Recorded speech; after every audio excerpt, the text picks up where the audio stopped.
Hello and welcome to week 3 of ChromeVox from Basics to Mastery. This week we're going to get into a little bit more of the meat of ChromeVox, and once you're done with this class, you'll be halfway through the course, so congratulations. So let's go ahead and get started. ChromeVox menus. As you might remember from the last class, we did search plus a period to open the ChromeVox menus. A page will be loaded that has various menus on it, and each menu has a set of its own menu items. To move among the menus, use your left and right arrows. To move in the items within a menu, use search plus right and left arrow or search plus up and down arrows. Just so that you know, the context of the menus is dynamic, and that means that it changes depending on what app or page is open and in focus. This is really important to remember. The first menu you're going to see is called the Jump menu, and the Jump menu provides commands on how to jump between or among various page elements when you're using ChromeVox.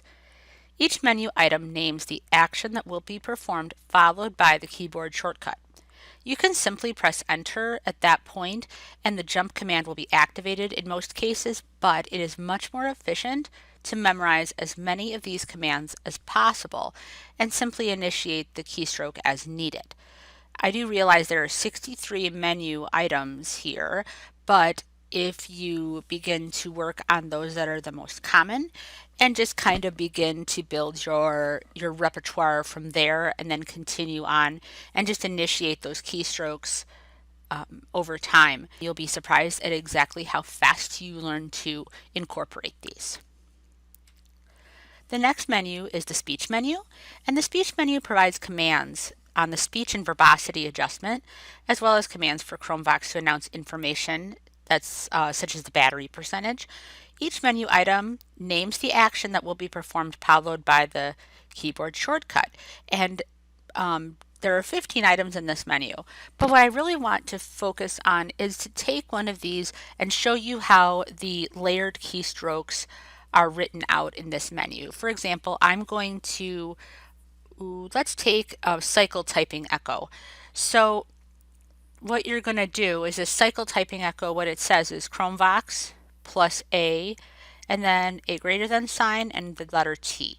So what that means is you're going to press the ChromeVox key or the search key plus the letter A, and then you're going to release both of those and then press the letter T. So that layered keystroke is written just a little bit different than you might have seen it before, but they're written that way throughout the ChromeVox menus. The next menu we have is the tabs menu. The tabs menu is a way of opening a list of open tabs instead of navigating between them with your standard Alt-Tab keystroke. You can use search and the up and down arrows to move among the menu items and then press search plus space as usual to activate the one that you want. The tab that's currently in focus has the word active where the keyboard shortcut would normally be listed. So in this example, that active notation is next to the item that says settings, text to speech, voice settings, and it has the word active in parentheses.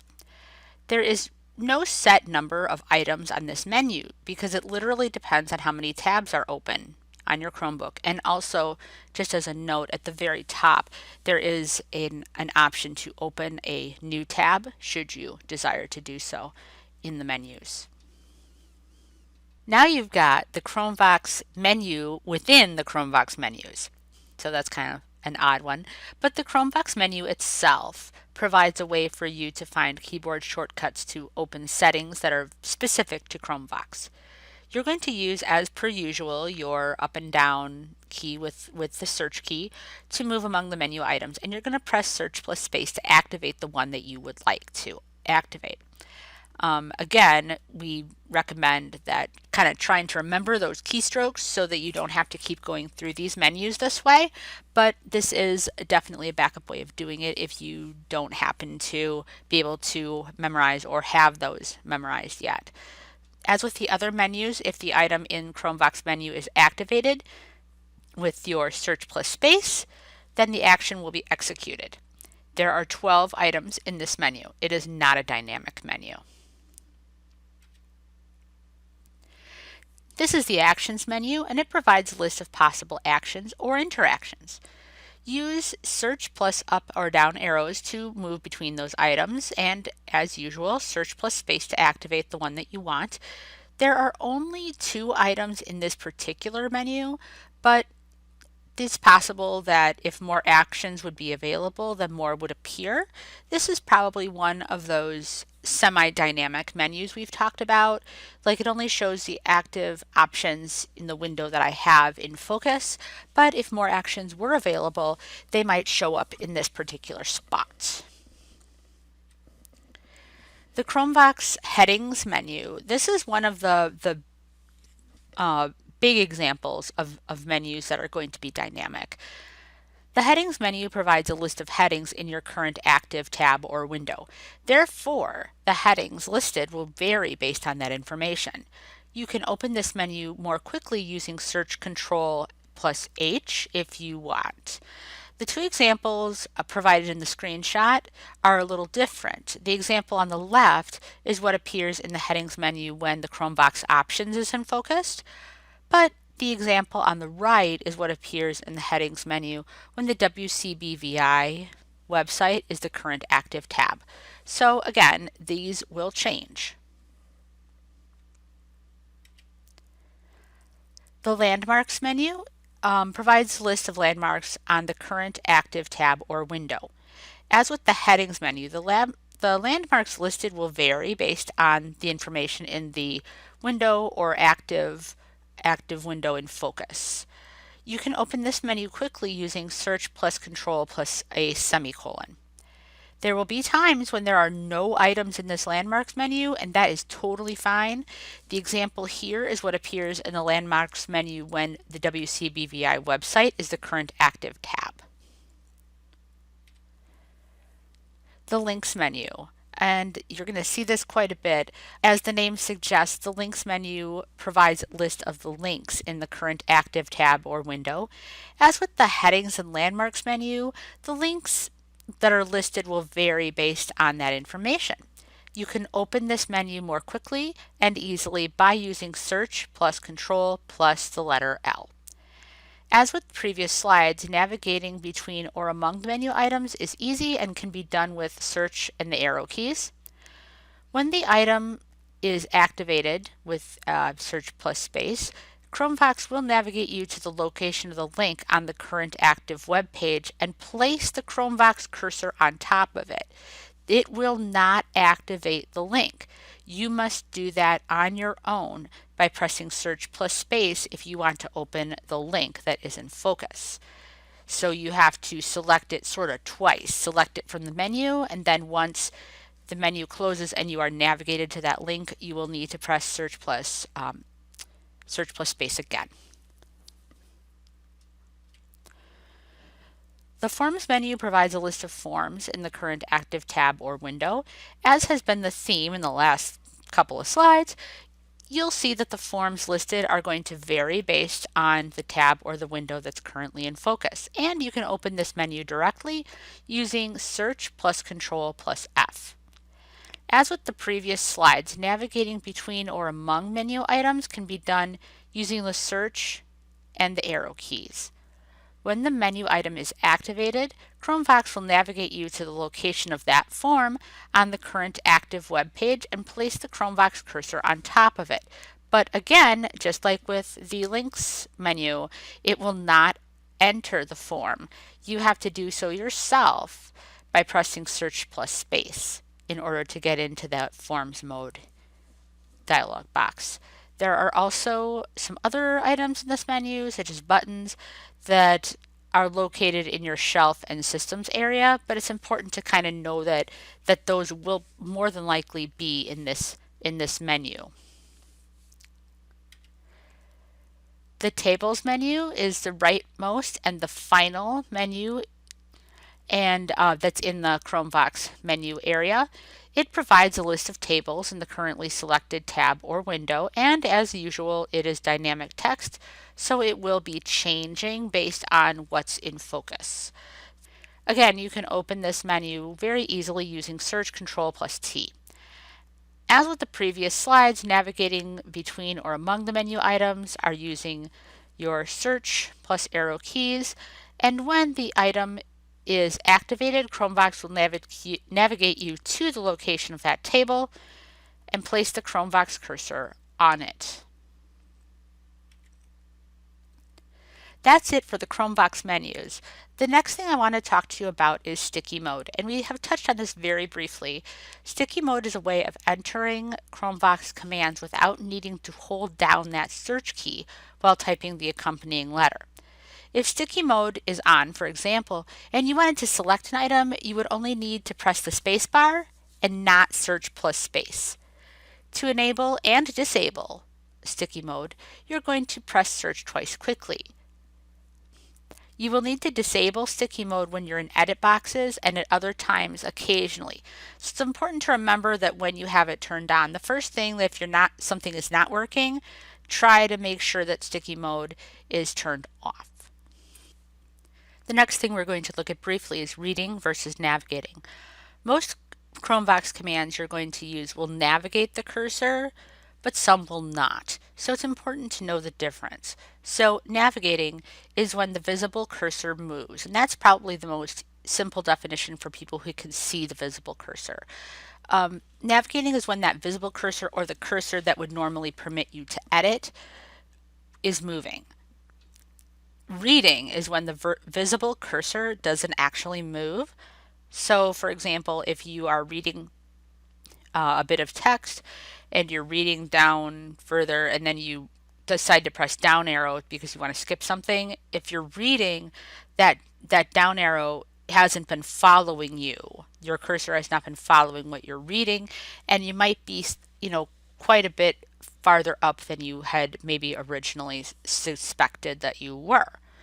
So that's something that often trips up newer screen reader users and a lot of people who are sighted because they tend to follow what the visible cursor is doing instead of listening to what the visible cursor and the reading cursor are saying. So there is a difference. Here are some general navigation keyboard commands that we use when we're reading some static text. And static text, just so you know, is text that is not editable. So examples include text in menus or on web pages, or in even, if you think about it, in some non-editable Google Docs, that's also static text because you're not permitted to change it because you don't have edit access. So these commands are just are very important because you need them to edit. So to move between characters, to move to the next character, is search plus shift plus the right arrow. To move to the previous character is search plus shift plus the left arrow. The next word is search plus control plus shift plus right arrow. Now you'll notice that that's 4 commands to hold on with your fingers, and that might be a little bit of a stretch for some. This is where sticky mode comes in, when you can reduce that keyboard shortcut by 1 finger by enacting sticky mode so that you don't have to press that search every time. And going back to it, of course, search plus control plus shift plus left arrow is the previous word.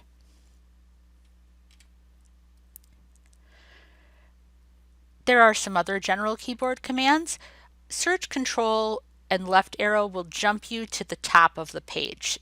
Jumping to the top of the page is an excellent way if you've kind of lost sort of maybe where you were in the web page and you kind of forgot where you started out or how you ended up where you did.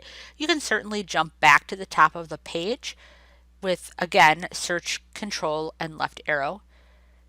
Search, control, and right arrow will jump you to the bottom of that page, which is also useful, by the way, because sometimes if you're looking for text that is written or a link that you know will be at the bottom of the page, going to the bottom and then navigating backwards might actually be more efficient than trying to start at the top to move downwards. You can navigate the system focus to the top of the page with Control plus Alt plus up arrow. You can also navigate system focus to the bottom of the page, Control Alt and down arrow. Another important thing to cover is opening the Chromebook apps with the Launcher. So to open the apps and programs from the Launcher, the first thing we're going to do is navigate to the Launcher, which is Alt plus Shift plus L, and then select it with a search plus space. Remember, you don't activate the Launcher just by hitting that Alt Shift L. You need to activate it as well. Once you've pressed search plus space to activate that launcher, this is the menu that appears. To navigate to the various apps using your standard navigation commands, you're going to use your search and right and left arrows. You can open the program that's in focus underneath that, or you can use the search box by pressing search plus space in that search box, and that will allow you to enter text. We're going to cover that a little bit later on, so hold on if you have questions about that. So here's just a closer look of that expanded launcher that was on the previous slide. We're going to start at the top, and it's that little arrow pointing upwards, or that triangle, is the expand all apps button, and again we will look at that in the next slide. Below that is your search apps and files area, and as a part of that, but as a separate element, is your voice search, which you can also activate with a search plus space. The next row of apps are 5 items that are each read and navigated individually, and they may be selected with search plus space. In this particular screenshot, the apps are in order as follows: Files, Docs, Chrome, Get Help, and Google Keep. I believe those change based on what the most frequently accessed items would be on your Chromebook, so you're going to want to keep an ear on those. The last area is a sort of a bottom sort of shelf area. This is not read by ChromeVox at all when the expanded launcher is open. So this sort of shelf area that you would normally be able to see here or read with ChromeVox, that is not going to be read, at least in the current version. If you've chosen to do a search, you're going to want to enter that search box with a search plus space to kind of be able to put that text in. Then you're going to type whatever you're looking for, an app, the name of a file, program, whatever. And then you're going to want to navigate to the options provided using your standard navigation keys, like your search and right and left arrows. And once that program is in focus, whatever you're looking for, you're going to do a search plus space. As you can see from this example, I've typed in the word docs, and it's given me some options of things that I can open, and I would just navigate those with my search plus right and left arrow keys, and once I was on what I wanted, I could do the search plus space to select it. This is the expanded apps view that we have talked about a little bit. You're going to navigate these apps using your search plus right or left arrow. Once the desired app is in focus, you can press search plus space to open it. Just so you know, the ChromeVox cursor is going to loop back around to the top once it's gone through all the apps on each page. So don't worry if you feel like you've gotten to the bottom, or you feel like you're never getting to the bottom and you're hearing things over and over again. It's because you are. It's because that ChromeVox is trying to anticipate your needs by moving back up to the top to give you an option to go through the various choices again. Switching between tabs and windows, and there's a big difference between a tab and a window. Let's just first hit that. We've talked about how a Chromebook is basically just a computer that uses the entire Chrome platform to open these various apps, and it's basically just using the web browser for that. So if you're using like a doc or a slides presentation, those are probably going to be open on that Chrome internet browser area. And you're going to want to navigate between those tabs in the same window by using Control and Tab. And that'll cycle through your different open tabs. To switch between open windows or programs, you're going to press Alt plus Tab.